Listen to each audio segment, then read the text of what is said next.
Support. The maestro, please!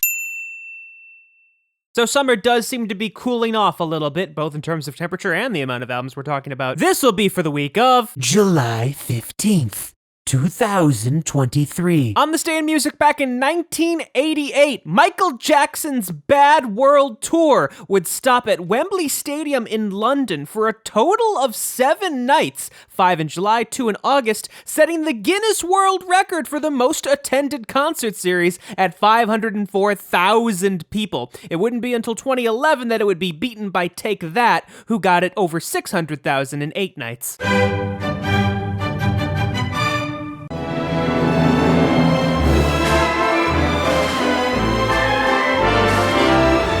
The fantastic music of Joe Hisaishi with the Royal Philharmonic Orchestra. If you don't know who he is the one who did all of the music for every single Hayao Miyazaki directed Studio Ghibli film. Don't mean a thing if it ain't got that swing. There are 2 new albums that popped onto the jazz chart, but what I've discovered is if it doesn't pop up in the first 5 upon its charting date, it's probably not going to get into the top 5, period. Singing.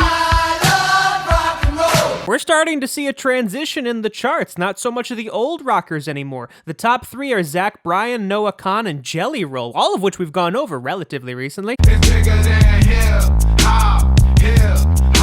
Knowing I want no nigga you was fucking with. We going OT, coming back, thinking we locked in, but still, you ain't let another nigga come and be. Second studio album from Rylo Rodriguez, his first time in the top 5 on the hip-hop charts, and his first time in the top 10 on the Billboard 200. No longer needs the assistance of ESTG, Lil Baby, and 42 Doug to get on the charts.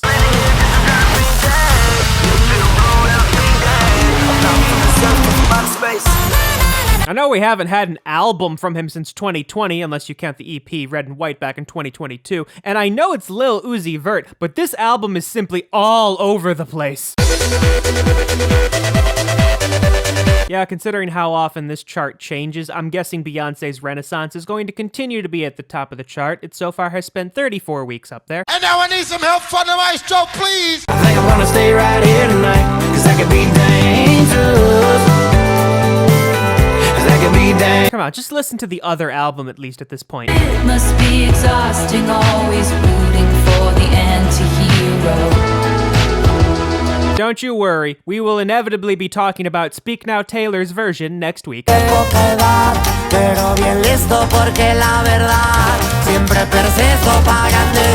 Shout out to Peso Pluma for staying in the top 5 of his all-Mexican regional music album. Usually we don't get this kind of staying power from Spanish-speaking artists unless they're like Bad Bunny. I know that last night we let the liquor talk. I can't remember everything we said. Yeah, this one. Listen to this one as opposed to the other one.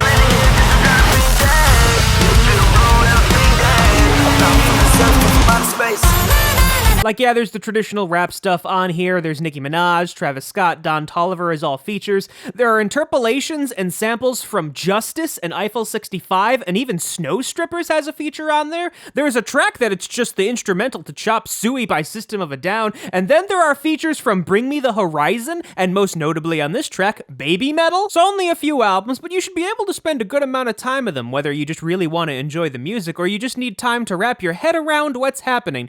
Regardless, like I said, inevitably we're going to be talking about that new Taylor Swift album next week, so look forward to that. And now I need some help from the maestro, please! Maestro!